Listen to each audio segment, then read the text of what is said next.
बिस्मिल्लाहिर्रहमानिर्रहीम। अस्सलामुअलैकुम सल्लल्लाहु ताला अलैहि वसल्लम। ये तस्वीर सामने लगाने का मकसद और इसके बारे में बात करने का मकसद इंतहाई अहम और बहुत ज़रूरी था, इसलिए मुनासिब समझा कि इसके ऊपर ज़रूर गुफ्तगू की जाए।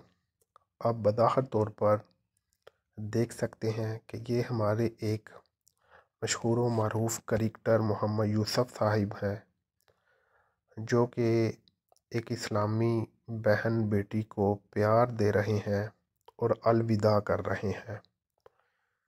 मुझे ये सोशल मीडिया पर तस्वीर देखने को मिली और मैंने मुनासिब समझा कि इसके ऊपर ज़रूर बातचीत होनी चाहिए। मोहम्मद यूसुफ साहब पहले गैर मुस्लिम थे। मैं उनके नाम को डिस्कस नहीं करूँगा, इसके ऊपर ज़्यादा बात नहीं करूँगा, क्योंकि अल्हम्दुलिल्लाह रब्बिल आलमीन अब वो मुसलमान हैं और अल्हम्दुलिल्लाह बड़े पक्के सच्चे मुसलमान हैं।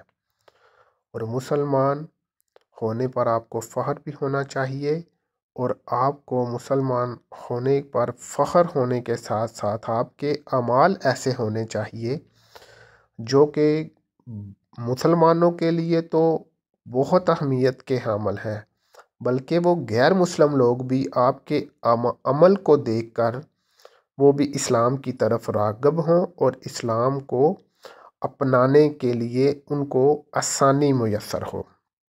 तो ये मोहम्मद यूसुफ साहब, अपनी शादी इनकी कैसे हुई कैसी नहीं हुई, हम इस टॉपिक पर नहीं जाते, क्योंकि जो होना था वो हो गया।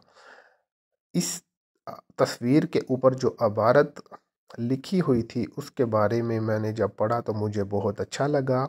इसके ऊपर कुछ ऐसा लिखा हुआ था कि मोहम्मद यूसुफ साहब ने अपनी बेटी की शादी की है और मोहम्मद यूसुफ साहब अपनी बेटी को अलविदा कर रहे हैं।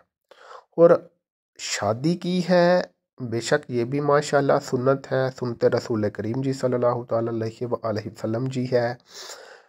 और मोहम्मद यूसुफ ने अपनी बेटी को बड़ी सादगी के साथ अलविदा किया है। सिर्फ चंद लोगों को मदऊ करके नकाह की सुन्नत पूरी की और चंद लोगों के साथ ही अपनी बेटी को अलविदा किया, मतलब चंद लोगों की मौजूदगी में अपनी बेटी को अलविदा किया। तो इस बात को बताने का आपको ये मकसद है कि बराए करम हमको चाहिए कि हम इस्लाम के मुताबिक ही ज़िंदगी बसर करें, इस्लाम को ही अपनी ज़िंदगी में अमली जामा पहनाएं और इस्लाम को अपने ऊपर लागू करें। तो इंशाल्लाह ये हमारे लिए तो आसानी होगी, हमारी नस्लों के लिए भी आसानी होगी और हम इस तरह इस्लाम की तबलीग भी कर सकते हैं।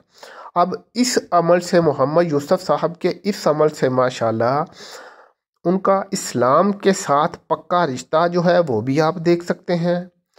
इस अमल से आप ये भी देख सकते हैं कि माशाल्लाह अगर कोई गरीब आदमी अपनी बेटी की शादी करना चाहता है तो उसके लिए कितनी आसानी पैदा होगी। जैसा कि हमने अपने रस्म व रवाज को बहुत बड़ा चढ़ा कर पेश करके गरीबों के लिए शादी जो है वो मुश्किल कर दी है, तो इस्लाम हमारा बिल्कुल ऐसा नहीं था, अल्हम्दुलिल्लाह ऐसा नहीं है। लेकिन हमने अपने आप को एक मुश्किल जो रस्म व रवाज है उनकी तरफ डाल दिया हुआ है, इस वजह से हम ज़लीलो ख़वार हो रहे हैं। तो ये मोहम्मद यूसुफ साहब का अमल काबिले तहसीन था, अल्हम्दुलिल्लाह रब्बिल आलमीन, ये बहुत अच्छा अमल था। अल्लाह करीम तमाम मुसलमानों को इस्लाम के मुताबिक ज़िंदगी बसर करने की तौफीक अता फ़रमाए। अल्लाह करीम मोहम्मद यूसुफ साहब को मज़ीद इस्तकामत अता फ़रमाए। उनके इस अमल को अल्लाह करीम अपनी बारगाह में कबूल फ़रमाए। तो बराए मेहरबानी शादियों को भी और रस्म व रवाज को इस्लाम के मुताबिक जो है वो लेकर जाएं, ना कि गैर इस्लामी तरीके के मुताबिक। तो इंशाल्लाह हम सब की ज़िंदगी में और हमारे मुआशरे के लिए ये बहुत अच्छी और बहुत खुशगवार बात होगी। अल्लाह करीम हम सब को समझने और अमले सालिहा की तौफीक अता फ़रमाए, आमीन सुम आमीन। आखिर पर ये दुआ है, अल्लाह करीम हमारे फ़लस्तीन और कश्मीर के मुसलमानों को आज़ादी अता फ़रमाएँ, उनको कामयाबी कामरानी अता फ़रमाएँ, उनको राहत सेहत तंदरुस्ती अता फ़रमाएँ, आमीन सुम आमीन या रब्बुल आलमीन।